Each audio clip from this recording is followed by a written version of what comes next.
আমি যখন স্বামী বিবেকানন্দের কর্মযোগ বইয়ের এই লাইনটা পড়লাম, পুরো স্তম্ভিত হয়ে গেলাম। মনে হলো এতদিন যা আমরা ভাবতাম সব ভুল।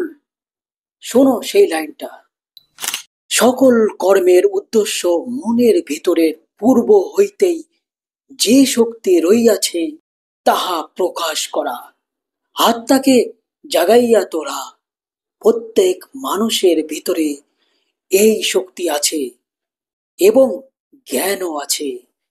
আমি যখন এই লাইনটা পড়ি তখন মনে হলো আমরা এতদিন ধরে বাইরে খুঁজে চলেছি শক্তি, সফলতা ও শান্তি, কিন্তু আসলে এই সমস্ত কিছু গুণ আমাদের মধ্যেই লুকিয়ে আছে।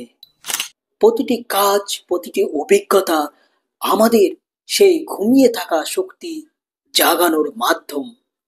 এই জন্যই তো বলি আমাদের সনাতন ধর্ম শুধু পূজা অর্চনা নয়, এটা এক জীবনের পথ, যেখানে আছে ঋষি ও মহাপুরুষদের এমন সব লেখা বই যা মানুষের আসল শক্তি, উদ্দেশ্য ও পথ চিনিয়ে দেয়।